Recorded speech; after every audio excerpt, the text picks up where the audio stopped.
جو لوگ یوں کہتے ہیں اوپر والا جیسا چاہے گا، وہ کیا صرف اوپر والا ہے؟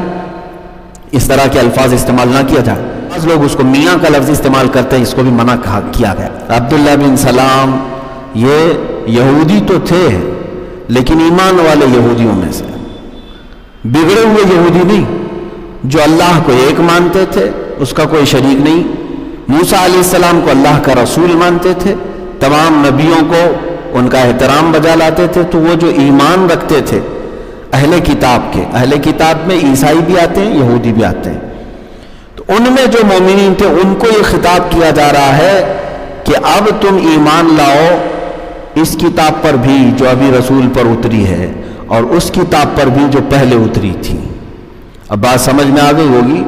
اب یہ خطاب ان لوگوں سے کیا جا رہا ہے، عیسائیوں اور یہودیوں سے، کہ تم پہلے تو ایمان لائے تھے اپنے نبیوں پر، رسولوں پر، تورات، انجیل اور زبور پر، لیکن اب تمہارے لیے حکم یہ ہے کہ اب ایمان لاؤ اللہ اور اس کے رسول محمد صلی اللہ علیہ وسلم پر، اور یہ جو کتاب حضور پر اتاری گئی اس پر ایمان لاؤ.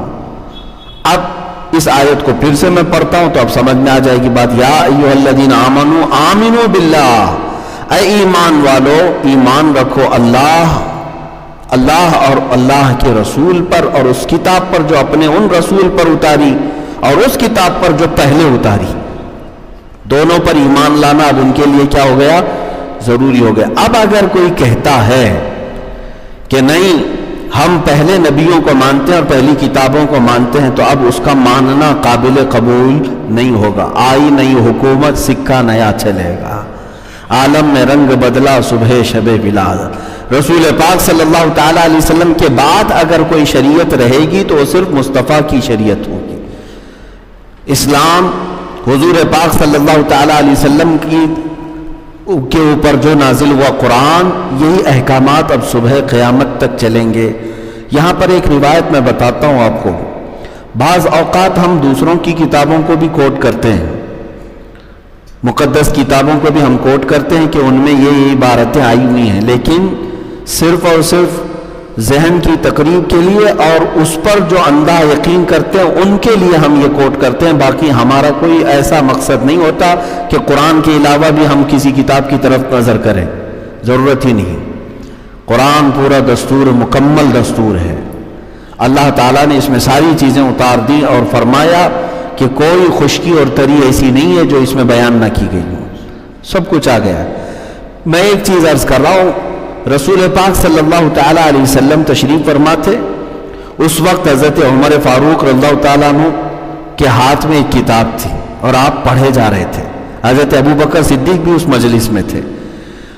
اب حضرت عمر جو پڑھ رہے تھے وہ کون سی کتاب پڑھ رہے تھے؟ تورات پڑھ رہے تھے. رسول پاک صلی اللہ تعالیٰ علیہ وسلم کا چہرہ سرخ ہو رہا تھا. حضور پاک صلی اللہ تعالیٰ علیہ وسلم کے چہرے پر ناراضگی کی علامتیں دکھائی دے رہی تھی صاف. تو حضرت عمر اور پڑھے جا رہے تھے. حضرت ابو بکر صدیق رضی اللہ تعالیٰ عنہ نے ان کو روک دیا. ہے عمر دیکھتے نہیں اللہ کے نبی صلی اللہ تعالیٰ علیہ وسلم غضبناک ہیں؟ حضرت عمر نے کہا میں تو اللہ کی کتاب پڑھ رہا ہوں، تورات پڑھ رہا ہوں، اللہ کی کتاب ہے نا. تو رسول پاک صلی اللہ تعالیٰ علیہ وسلم نے کیا ارشاد فرمایا؟ اے عمر، جس پر یہ کتاب اتری ہے تورات، اگر آج وہ بھی ہوتے تو سوائے قرآن کے اور کچھ نہ پڑھتے. کون؟ موسیٰ علیہ السلام، جن پر یہ تورات اتری ہے نا کتاب. تم اللہ کی کتاب کہہ کر پڑھ رہے ہو، اگر وہ رسول بھی آج ہوتے موسیٰ علیہ السلام تو سوائے ان کو میری شریعت کی پیروی کے اور کوئی چارہ نہ ہوتا. اب آپ اس سے اندازہ لگائیں کہ ساری چیزیں قرآن کے آنے کے بعد منسوخ کر دی گئیں. اب ان کے احکامات نہیں چلیں گے، بلکہ جو احکام چلیں گے وہ قرآن عظیم کے احکام ہوں گے. ہر زمانے میں احکام بدلتے رہتے تھے، لیکن اب قرآن ہی کے احکام چلیں گے. اب یہاں سے میں آپ کو بتاتا ہوں، 3 چیزوں کا ذکر آیا ہے. اللہ پر ایمان لاؤ، اس کے رسول پر اور کتاب پر. پہلی کتابوں پر بھی ہمیں ایمان رکھنا ہے کہ وہ اللہ کی کتابیں ہیں، لیکن اس کا میٹر کیا تھا؟ وہ ضائع ہو گیا. ضائع ہو گیا یا خرد برد کا شکار ہو گیا، اس طور پر کہ اس کے ان کتابوں کے ماننے والوں نے اس میں اپنی طرف سے گھٹایا ہے، بڑھایا ہے. تو اوریجنل شکل میں آج نہ تورات مل پاتی ہے، نہ زبور، نہ انجیل۔ میرے پاس خود یہ ساری کتابیں موجود ہیں۔ بائبل کو اگر میں ملا کر کے دیکھوں تو کئی نسخے اس کے مارکیٹ میں ملتے ہیں، ہر ایک میں الگ الگ عبارتیں موجود ہیں۔ تورات کی بھی اسی طرح ہے، زبور کی بھی اسی طرح ہے، اولڈ ٹیسٹامنٹ، نیو ٹیسٹامنٹ نام سے بھی کتابیں ملتی ہیں، انگلش میں آپ دیکھیں گے۔ یونان سے چھپنے والے نسخے الگ ہیں، امریکہ سے چھپنے والوں میں الگ ہے، فرق ہے، عبارات کو انہوں نے بدلا ہوا ہے۔ تو اس سے صاف پتہ چلتا ہے کہ اگر یہ اس طرح کا اختلاف ہے تو آخر اللہ کی کتاب کون سی ہے؟ لیکن الحمدللہ قرآن عظیم اس طرح کے خرد برد سے آج تک پاک ہے۔ جیسا نازل ہوا تھا میرے آقا صلی اللہ علیہ وسلم پر ویسا ہی آج تک محفوظ ہے۔ امریکہ میں بھی کوئی قرآن اٹھاؤ تو الحمدللہ سے ہی شروع ہوتا ہوگا، ہندوستان کے کسی کونے میں جا کر قرآن اٹھاؤ تو والناس پہ ہی ختم ہوتا ہوگا۔ آپ افریقہ، یوکے، کسی بھی جگہ کی زمین پر جا کر وہاں کا قرآن بھی اٹھاؤ تو سورتوں کی ترتیب آپ کو ایسی ہی ملے گی جیسے سورہ فاتحہ سے والناس تک ہے، وہی آیتیں ہیں، وہی الفاظ ہیں۔ ہاں یہ ہو سکتا ہے کہ لکھنے میں تحریر الگ الگ انداز کی ہو جائے، خط جو ہوتی ہے خط نستعلیق، خط جمیل، الگ الگ خط رقع، لیکن مضمون قرآن عظیم کا پوری دنیا بھر میں کل بھی ایک تھا، آج بھی ایک ہے اور صبح قیامت تک ایک رہے گا۔ ہاں اب قرآن عظیم کے غیر مبدل ہونے پر ہمارا ایمان ہے کہ یہ کبھی تبدیل ہو ہی نہیں سکتا۔ کیوں؟ اتنا بڑا چیلنج اس لیے کیا جا رہا ہے کہ اللہ نے خود فرمایا اس کی حفاظت ہمارے ذمے ہے، تو جس کی حفاظت رب ذوالجلال نے خود اپنے ذمے لیا ہے اس کو کون بدل سکتا ہے؟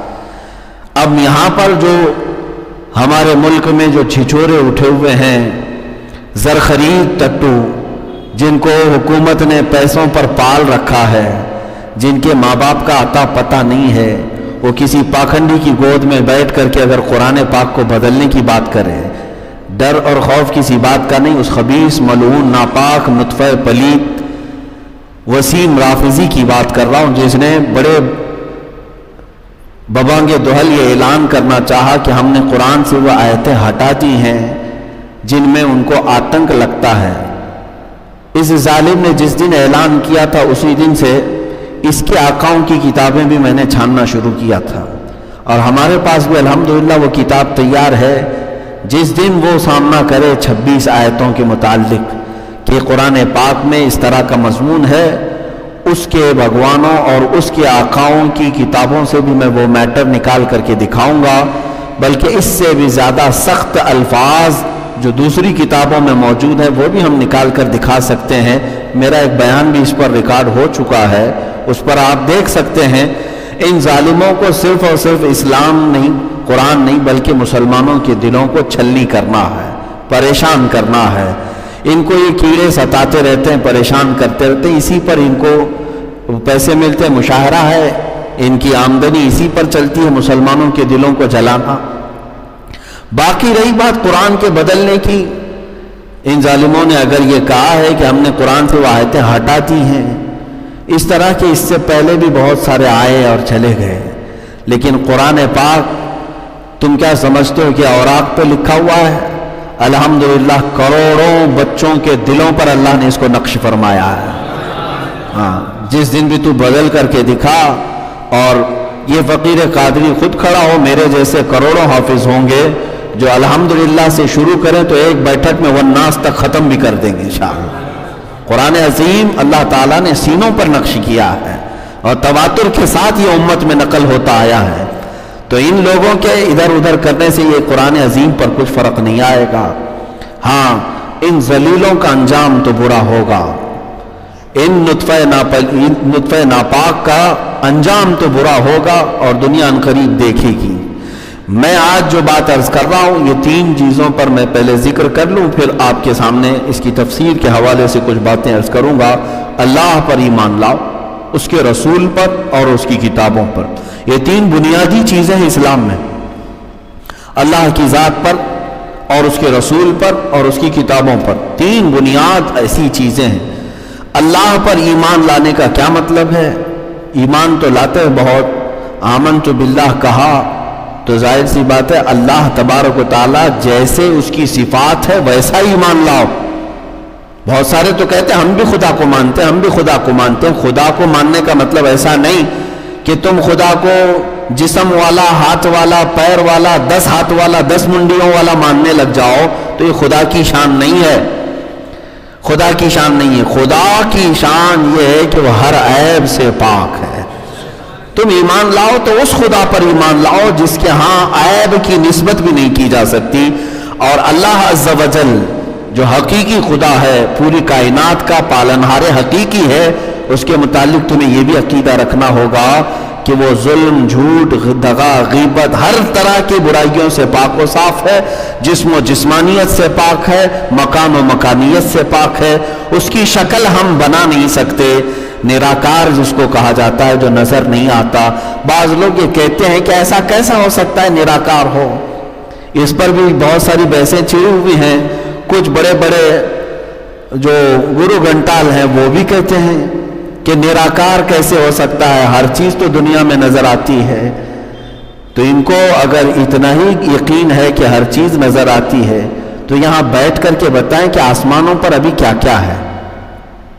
تمہیں ابھی یہاں پر دکھنے والی چیزوں کی حقیقت معلوم نہیں ہو سکی. گیلیکسی میں کیا کیا ہے، کتنے سٹارز ہیں. تم خدا کے نراکار ہونے پر، اس کے نہ دکھنے پر، اس کے نور ہونے پر سوالات کر رہے. ایسا کیسے ہو سکتا ہے؟ بہت ساری چیزیں ایسی ہیں جو نظر نہیں آتی لیکن ان کا وجود ہے. بہرحال میرے عزیزو، اللہ رب العزت کا وجود ہے لیکن اس کی شکل انسان اپنے ذہن سے نہیں بنا سکتا. ایک فارمولہ میں آپ کو بتا دوں، ایک فارمولہ سمجھ کر کے چلیں. اللہ وہ ہے جو نظر نہیں آتا، اور جو نظر آ جائے وہ خدا ہو نہیں سکتا. اتنے پر چلے آپ. جو نظر آ گیا وہ خدا نہیں ہو سکتا. جو دکھ رہا ہے آپ کو، کہیں لا الہ الا اللہ، کوئی خدا نہیں ہے. جو نظر آیا نہیں، کیونکہ انسان کی آنکھوں میں اگر وہ سما گیا، انسان کی آنکھوں میں وہ سما گیا تو قرآن کا انکار ہے کہ کوئی آنکھ اسے سما نہیں سکتی. اس کے وجود کو کوئی آنکھ محیط نہیں کر سکتی. تو اس بات کو لے کر کے چلیں جو نظر آئے. یہ تو بعض ان کافروں کا بھی عقیدہ ہے کہ ہم دیکھتے ہیں خدا کو الگ الگ شکل میں. خدا تو ایک ہی ہے لیکن شکل الگ الگ لے کر کے آتا ہے. کبھی کسی انسان کی شکل میں، کبھی کسی دوسرے کی شکل میں، جانور کی شکل میں. تو اس وجہ سے، اس خبط کی وجہ سے، اس بیوقوفی کی وجہ سے شیطان ان کو چوہے کی بھی عبادت کروا لیتا ہے، کتے کی بھی کروا لیتا ہے، بلی کی بھی، سانپ کی بھی، بچھو کی بھی، سب کی عبادت کروا لیتا ہے. کیونکہ جب یہ تصور آ جائے گا کہ وہ کسی نہ کسی شکل میں آ جاتا ہے تو پھر ہر شکل میں تمہارا گمان ہونے لگے گا. جھاڑ میں بھی، پتھر میں بھی، تارے میں بھی، سورج میں بھی، کتے میں بھی، سب میں بھی آنے لگ جائے گا. اسی لیے ہم نے کبھی بھی یہ تصور بھی نہیں کیا کہ رب تعالیٰ کسی شکل میں آ سکتا ہے. اور وہ حلول سے بھی پاک ہے. حلول کسے کہتے ہیں؟ کسی کے جسم میں اترنا. معاذ اللہ رب العالمین. کچھ ظالموں نے اعلیٰ حضرت امام احمد رضا خان فاضل بریلوی رضی اللہ تعالیٰ عنہ کی طرف ایک جھوٹا شعر منسوب کیا ہے اور بڑے تمتراک سے بول بھی جاتے ہیں کہ دیکھو مولانا احمد رضا خان صاحب کا عقیدہ ایسا تھا، غلو کرتے تھے. وہی جو مستوی عرش تھا خدا ہو کر اتر پڑا ہے مدینے میں وہ مصطفیٰ ہو کر. یہ شعر ہے، یہ جس کا بھی شعر ہے لیکن اس کو منسوب کرتے ہیں یہ اعلیٰ حضرت نے کہا ہے. وہی جو مستوی عرش تھا خدا ہو کر. خدا جو ہے مستوی عرش ہے، عرش پر استوا کیا ہے، اتر پڑا ہے وہ مدینے میں مصطفیٰ ہو کر. گویا کہ شاعر یہ کہہ رہا ہے کہ مصطفیٰ کریم صلی اللہ علیہ وسلم کی شکل میں اللہ اتر گیا. نعوذ باللہ من ذالک. ہم ایسے عقیدے سے اپنی برات کا اظہار کرتے ہیں. ہم ایسا عقیدہ ہرگز نہیں رکھتے، نہ ہی اعلیٰ حضرت امام احمد رضا خان کا عقیدہ ہے. ارے وہ امام احمد رضا جو عقیدہ یہ دے دیں کہ پیش نظر وہ نو بہار، سجدے کو دل ہے بے قرار، روکیے سر کو روکیے ہاں یہی امتحان ہے. انہوں نے طواف کو منع فرمایا ہے اور جھکنے کو منع فرمایا ہے کہ عبادت کی شکل نہ ہو جائے، اللہ کے علاوہ کسی دوسری کی عبادت جائز نہیں. وہ کیسے حضور کے بارے میں کہہ دیں گے کہ وہ خدا جو ہے مصطفیٰ بن کر کے اترا ہے؟ یہ جھوٹ ہے. اور اس طرح کا حلول کا عقیدہ بھی ہمارا نہیں ہے. کسی کے جسم میں بھی خدا نہیں آ سکتا. ہاں اتنا عقیدہ ہمارا ضرور ہے, اتنا عقیدہ ہے, میں مانتا ہوں اے عقل والو میرا محمد خدا نہیں ہے, مگر دلوں میں یہ نقش کر لو کہ وہ خدا سے جدا نہیں. یہ عقیدہ ہے کہ وہ رب کے حبیب ہیں, محبوب ہیں. میں تو مالک ہی کہوں گا کہ وہ مالک کے حبیب, یعنی محبوب و محب میں نہیں میرا تیرا. قرب ہے رسول کا, حضور کا, اللہ کا قرب ہے, بہت قریبی محبوب ہیں. لیکن ہم کبھی یہ نہیں کہتے کہ خدا بن سکتے ہیں معاذ اللہ, یا خدا کے برابر ہو سکتے. اگر کسی نے ایسا کہا تو وہ مشرک ہو گیا. حضور کے لیے بھی اگر کسی نے کہا کہ وہ اللہ تک پہنچ گئے معاذ اللہ, اللہ کے برابر ہو گئے, یا خدا ان میں آ گیا, نعوذ باللہ من ذالک, یہ حلول کے عقیدے سے وہ مشرک ہو گیا, کافر ہو گیا. ان تمام عقائد کو مضبوطی سے ذہن میں رکھیں. آیت میں اللہ نے جو فرمایا اے ایمان والو ایمان لاؤ اللہ پر. اللہ پر یقین رکھنے کا مطلب یہی ہے کہ جو جو لوازمات ہیں وہ سب کو ماننا پڑے گا آپ کو. مثال کے طور پر میں آپ کو کہوں, برف آپ نے دیکھا ہے, برف دیکھا ہے آپ نے, میں یہاں پر برف رکھا اور آپ سے کہا کہ آپ برف کو تسلیم کرتے ہیں, مانتے ہیں کہ برف ہوتا ہے. آپ نے کہا ہاں برف کو تو میں مانتا ہوں, برف تو ہوتا ہے, لیکن میں یہ نہیں مانتا کہ وہ ٹھنڈا ہوتا ہے. تو میاں پھر برف کو مانا ہی کیا تم نے؟ برف میں کوئی آگ ہوتی ہے؟ ہاں کوئی گرم ہوتا ہے 50 ڈگری کا؟ تو پھر اس کا مطلب ہے کہ تم نے برف کو مانا ہی نہیں. مطلب یہ ہے کہنے کا کہ جس چیز کو ماننے کے لیے جو لوازمات ہوتے ہیں, لازمی چیز, جب تک وہ نہیں مانو گے تو اس چیز کو بھی نہیں مانو گے. تو اللہ رب العزت کو ماننے کا تو بہت دعویٰ کرتے ہیں کہ ہاں اللہ ہے, میں مانتا ہوں.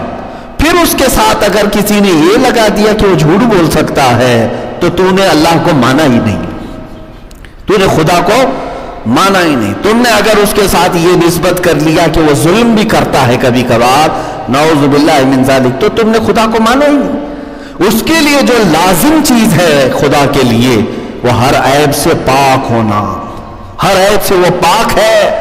یہ اگر تمہارا عقیدہ ہے تبھی تم نے اس حقیقی خدا پر ایمان لائے. ظلم سے, دغا سے, جھوٹ سے. اب میں آپ کو یہاں پر اگر تفصیل میں لے جاؤں تو اسی ایک ٹکڑے پر بڑی لمبی گفتگو ہو جائے گی. اللہ پر ایمان لانے کا دعویٰ یہودی بھی کرتے ہیں, عیسائی بھی کرتے ہیں, ہمارا بھی وہی ہے. تینوں کے نزدیک مشترک ہے خدا پر ایمان لانا. لیکن فرق کیا ہے میں آپ کو بتاؤں. یہودی بھی اللہ کو مانتے ہیں, ایک مانتے ہیں, اس کی عبادت کرتے ہیں. عیسائی بھی اللہ تبارک و تعالیٰ کو مانتے ہیں. تثلیث کا جو عقیدہ ہے ٹرینیٹی کا, اس کو میں بعد میں بتاتا ہوں, لیکن ان کا بھی عقیدہ یہ کہ اللہ ہے, لیکن ماننے کا انداز الگ الگ ہے. کیسے مانتے ہیں؟ یہودی اللہ کو مانتے ہیں, لیکن کیسے کہ کبھی اسحاق علیہ السلام اور اللہ کے بیچ میں جھگڑا ہوتا ہے تو اسحاق علیہ السلام کبھی خدا کو گرا دیتے ہیں. یہ عقیدہ ہے. خدا کو ماننے کا دعویٰ تو ہے, لیکن کبھی کبھار وہ جھگڑے میں گر جاتا ہے ان کے نزدیک, ان کا خدا. عقیدہ یہ بھی ہے معاذ اللہ رب العالمین, نعوذ باللہ من ذالک, انبیاء اکرام علیہ السلام کے ساتھ نسبت کرتے ہوئے اللہ تبارک و تعالیٰ کے بارے میں کہتے ہیں. اور پھر یہ عقیدہ بھی ہے کہ وہ دنوں میں ہفتہ بھر کام کرتا ہے اور سیٹرڈے کو چھٹی کرتا ہے, یوم السبت. کون؟ یہ یہودیوں کا عقیدہ ہے. اسی لیے سنیچر ان کے ہاں بڑا عظمت والا دن ہے اور آج بھی چھٹی کرتے ہیں. جب ان کا خدا چھٹی پہ, وہ کیا کام کریں؟ ان کے خدا کی بات کر رہا ہوں. ہمارے رب کی بات تو ہے لا تأخذہ سنۃ ولا نوم, نہ اسے اونگ آتی ہے نہ نیند آتی ہے. ارے وہ رب ذوالجلال, وہ نیند سے پاک ہے, اونگ سے پاک ہے. کائنات کا ایک ذرہ بھی اس سے خفی نہیں ہے, چھپا نہیں ہے. وہ ہر آن ہمیں دیکھ رہا ہے, ہر آن وہ اپنے کام. کل یوم ہوا فی شأن فبأی آلاء ربکما تکذبان. قرآن پاک میں ہر دن اس کا کام ہے, ہر دن اس کا کام ہے, اور ہر آن اس کا نیا کام ہے. مولا کیا کیا کائنات میں نئی چیزیں پیدا کر رہا ہے, کتنی چیزوں کو ختم کر رہا ہے. تمہیں اندازہ بھی نہیں، تم چھٹی پر جا رہے ہو الگ بات ہے، تمہارا جسم ہے، تم نے اپنے اوپر قیاس کر لیا. یہ یہودیوں کا عقیدہ. اب میں آپ کو بتا رہا ہوں، خدا کو ماننے کا دعویٰ تو ہے، لیکن کیسا خدا مان رہے ہیں؟ چھٹی کرنے والا، اسحاق علیہ السلام سے جھگڑے میں گر جانے والا، معاذ اللہ. اور بھی کئی ہیں، میں نے 2 مثالیں آپ کو دی. اب آئیے عیسائیوں کا عقیدہ ہے. عیسائی بھی مانتے ہیں کہ اللہ ہے، خدا ہے، عبادت بھی کرتے ہیں اس کی، لیکن اس کے ساتھ کچھ چیزیں جوڑ دیتے ہیں کہ نہیں، اس نے روح القدس کے ذریعے سے اپنا بیٹا دنیا میں پیدا کیا. عیسیٰ علیہ السلام کو وہ خدا کا بیٹا کہتے ہیں. اب جس کی رشتہ داری قائم ہو گئی، ہمارے نزدیک وہ خدا ہو ہی نہیں سکتا.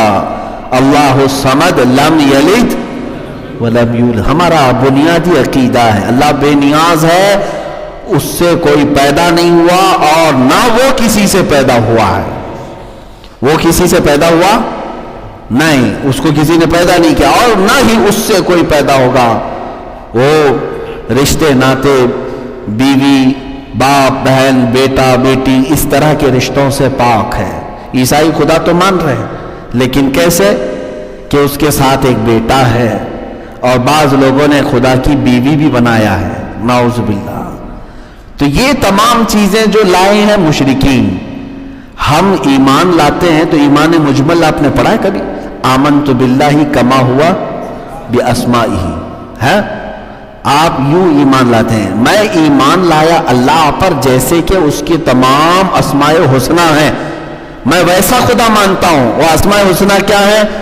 اللہ خالق ہے، میں ایمان لایا. اللہ رازق ہے، میں ایمان لایا. اللہ جبار ہے، میں ایمان لایا. اللہ رزاق ہے، میں ایمان لایا. اللہ ستار ہے، میں ایمان لایا. اس کے جو صفات ہیں اس طرح سے خدا کو ماننا، یہ حقیقی ایمان.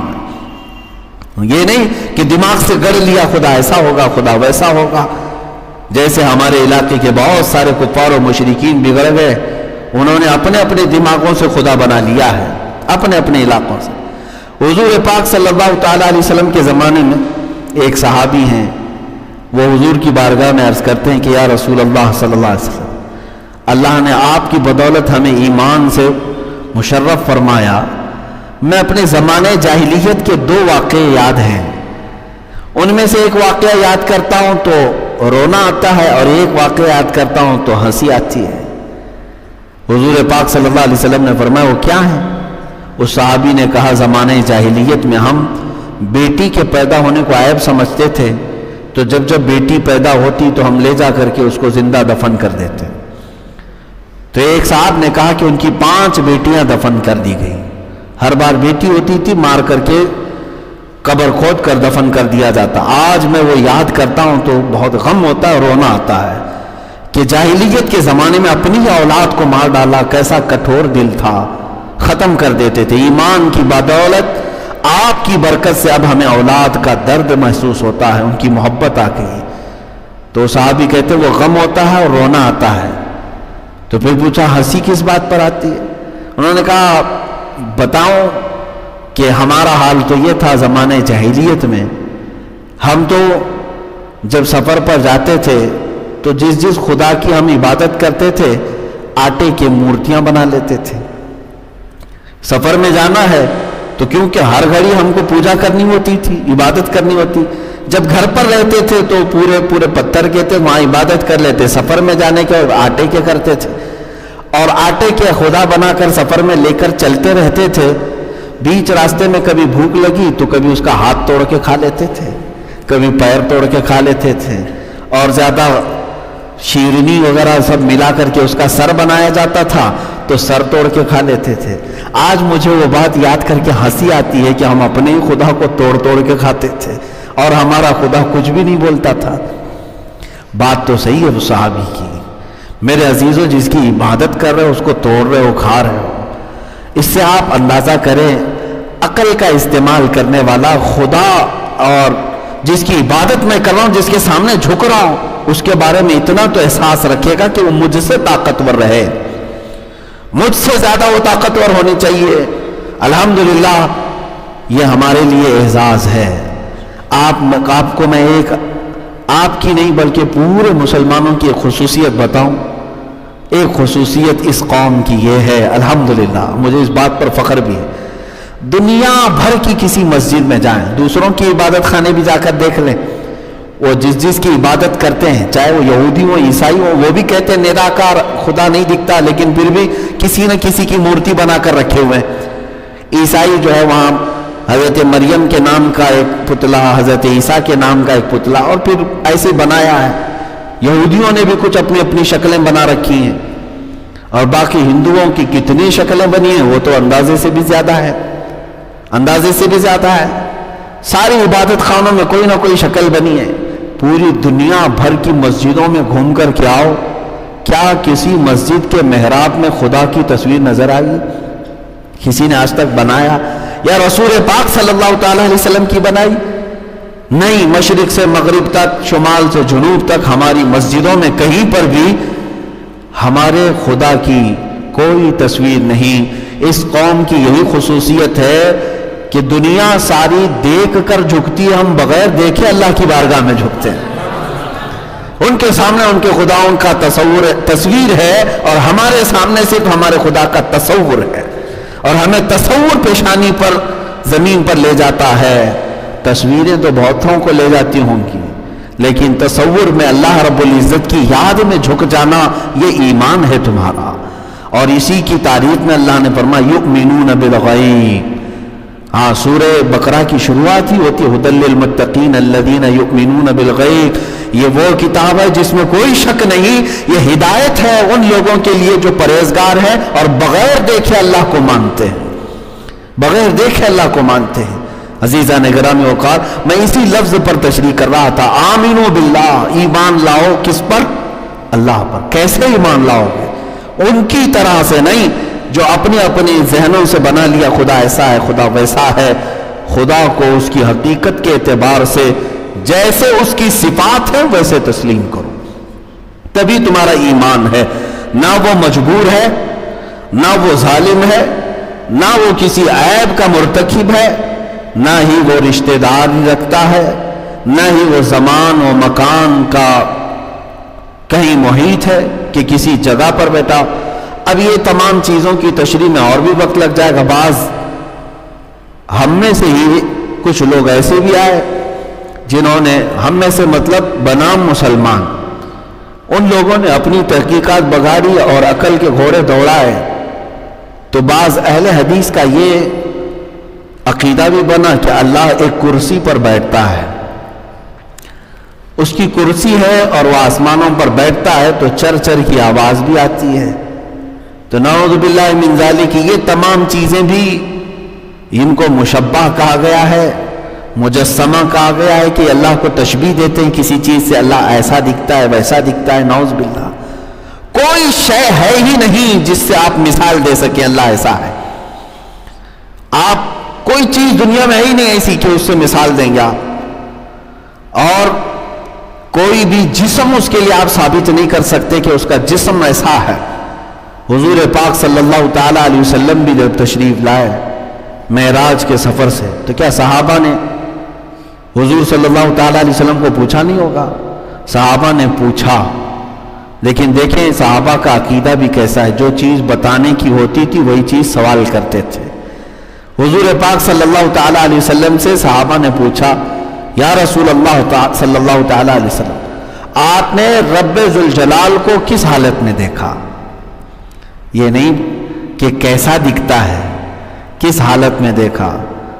حضور پاک صلی اللہ تعالی علیہ وسلم نے یوں ارشاد فرمایا، میں نے میرے رب کو سب سے حسین حالت میں دیکھا۔ اب وہ سب سے حسین حالت کیسی ہوگی وہ اللہ ہی بتائے۔ جواب بھی ملا، سوال بھی ہوا۔ اب بعض لوگوں نے یہ سوال بھی کیا قرآن پاک میں، وہ ہے کہاں؟ یہ بھی تو آتی ہے بات کہ اللہ اللہ کہتے ہیں ہم، وہ اللہ ہے کہاں؟ تو دوسرے پارے کی آیت ہے، وَإِذَا سَأَلَكَ عِبَادِي عَنِّي، اے رسول جب یہ آپ سے میرے بارے میں پوچھیں کہ ہمارا رب کہاں ہے، تو آپ جواب دیں فَإِنِّي قریب، میں بہت قریب ہوں۔ قریب کا مطلب کیا ہے؟ یہ اب اللہ اور اس کے رسول ہی تشریح کریں۔ اس کا مطلب یہ نہیں ہوا کہ یا ہاتھ کے قریب ہے، پیر کے قریب ہے، سر کے قریب ہے، یہاں کے قریب ہے۔ لیکن اللہ نے اتنا فرمایا قریب ہے. قریب ہے کا مطلب ہے آپ سمجھ لو کہ جو سب سے زیادہ قریب ہو سکتا ہے وہ اللہ رب العزت ہے. اچھا ایک لفظ ہے قریب، عربی میں کیسا ہے جیسے زیادہ ہے، زیادہ اور اس سے بھی زیادہ بولنا ہے تو افعالو کا صیغہ استعمال کیا جاتا ہے. جیسے کثیر ہے اور اس زیادہ بولنا ہے تو اکثر بولا جاتا ہے. بات سمجھ میں؟ کثیر ہے اس کا زیادہ کرنا ہے اور زیادہ کرنا ہے تو کیا کریں گے؟ اکثر. تو اب اللہ تعالیٰ نے ایک جگہ پر میں قریب ہے، میں قریب ہوں آپ کو فرما دیں، اور ایک دوسری جگہ رب تعالیٰ فرماتا ہے نحن اقرب الیہ من حبل الورید. اقرب ایک ہے قریب اور ایک اقرب، بہت زیادہ قریب ہو تو اس کو اقرب کہیں گے. رب تعالیٰ فرماتا ہے میں تو تمہاری شہرگ سے زیادہ قریب ہوں. شہرگ جو انسان کی اگر وہ ایک آن کے لیے رک جائے تو انسان کی زندگی ختم ہے، وہ جتنی قریب ہے تم سے اللہ فرماتا ہے میں اس سے زیادہ تم سے قریب ہوں. اب اس سے زیادہ قریب ہے تو اب وہ کہاں ہے یہ سب پوچھنے کی ضرورت نہیں ہے، بلکہ اتنا ہے کہ وہ بہت قریب ہے. اللہ قریب ہے، جسم و جسمانیت اور مکان و مکانیت سے پاک ہے. جو لوگ یوں کہتے ہیں اوپر والا جیسا چاہے گا، وہ کیا صرف اوپر والا ہے؟ اس طرح کے الفاظ استعمال نہ کیا جائے. اللہ کو صرف اوپر والا کہنا، اللہ تو زمینوں کا بھی مالک ہے، آسمانوں کا بھی مالک ہے، وہ ہر شے کا مالک ہے. اس کے لیے اس طرح کا لفظ استعمال نہیں کرنا چاہیے. بعض لوگ اس کو میاں کا لفظ استعمال کرتے ہیں، اس کو بھی منع کیا گیا ہے. اللہ تعالیٰ کے لیے وہ الفاظ استعمال کیے جائیں جو اس کی بزرگی کو زیب دیتے ہوں. اللہ تعالیٰ ہے، اللہ پاک ہے، اللہ عز و جل ہے. یہ تمام الفاظ ہیں. بزرگ و برتر خدا، نہایت پاک مولا، یہ تمام الفاظ کے ساتھ اسے پکارا جائے. اب اللہ تبارک و تعالیٰ پر ایمان لانے کا مطلب یہی ہے میرے عزیزو کہ جیسے اس کی 99 صفات ہیں، آپ پڑھ کر کے دیکھ لینا کبھی اس کی صفات میں کیا کیا ہے. اگر میں وہ بیان کروں تو طویل بات ہو جائے گی. اکثر قرآن پاک کے شروع میں صفات بھی لکھی جاتی تھی، الرحمن الرحیم الملک القدوس السلام المؤمن المہیمن العزیز الجبار المتکبر الخالق البارئ المصور. یہ تمام جو اسماء حسنہ ہیں ہر ایک کا ایک ایک میننگ ہے. رحمان رحم کرنے والا، مالک تمام چیزوں کا کی ملکیت رکھنے والا، خالق پیدا کرنے والا، رازق رزق دینے والا، سمیع سننے والا، بصیر دیکھنے والا، حکیم حکمت والا، عدل انصاف کرنے والا، معز عزت والا، مذل ذلت دینے والا، عزت دینے والا، ذلت دینے والا. یہ تمام صفات کا وہی مالک ہے. اس اللہ کے بارے میں یہی عقیدہ رکھنا ہوگا آپ کو. اب بات سمجھ میں آ گئی. یہودیوں جیسا نام تسلیم کریں، عیسائیوں جیسا نہ مانیں، اور نہ ہی دوسرے ہندوؤں جیسا کہ وہ اپنے خدا کے لیے کیا کیا مانتے ہیں. نعوذ باللہ من ذالک. بعض قومیں ایسی بھی ہیں جنہوں نے اپنے خدا کے لیے جو عقائد رکھے نا وہ میں بتاؤں تو اپنے خاندان کے لیے بھی آپ برداشت نہیں کریں گے. ہاں کتابوں میں موجود ہیں کہ کبھی کبھار، میں اپنی بات نہیں کر رہا ہوں، ان قوموں پر مجھے افسوس ہوتا ہے جو خدا بھی کہتے ہیں، اس کی عبادت بھی کرتے ہیں، اور کہتے ہیں کبھی اس کو فلاں عورت پر پیار آیا تو وہ نیچے اتر آیا اور اس کو بھگا کر لے گیا. نعوذ باللہ من ذالک. خدا کے بارے میں تم یہ یقین رکھتے ہو؟ وہ کیسا خدا ہے؟ خدا وہ ہو ہی نہیں سکتا. یہی تو ابراہیم علیہ الصلوۃ والتسلیم کا مناظرہ ہوا تھا نا.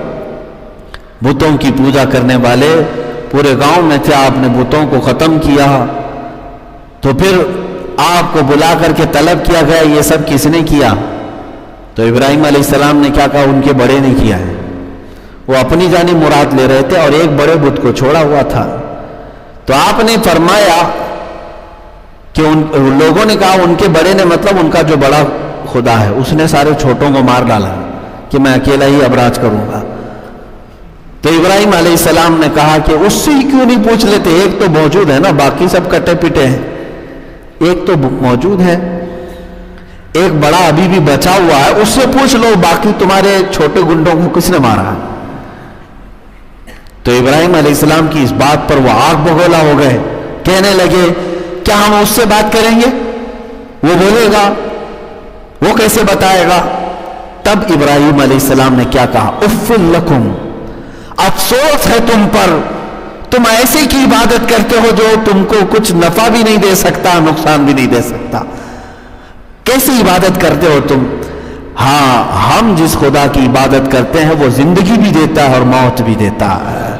ہاں، میں معذور ہوں تو مجھے صحت بھی وہی دیتا ہے، میں اگر بھوکا ہوں تو مجھے رزق بھی وہی دیتا ہے، ننگا ہوں تو لباس بھی وہی دیتا ہے، میں اس کی زمین پر چلوں تو میری ہواؤں کا انتظام بھی وہی کرتا ہے۔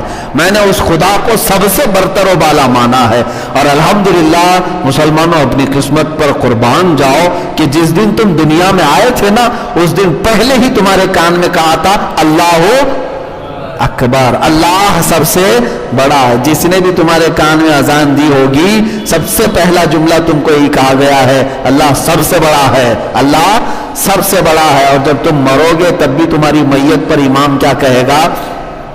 اللہ اکبر۔ آئے تھے اس کو ہی بڑا کہتے ہوئے، گئے بھی ہیں تو اس کو ہی بڑا کہتے ہوئے۔ ہم دنیا میں کسی اور بڑے کو نہیں مانتے، میرا اللہ ہی بڑا ہے، میرے پیدائش کے دن بھی اور میری موت کے دن بھی۔ تو یہ زندگیوں میں کسی اڑے بڑے کی بات کیوں؟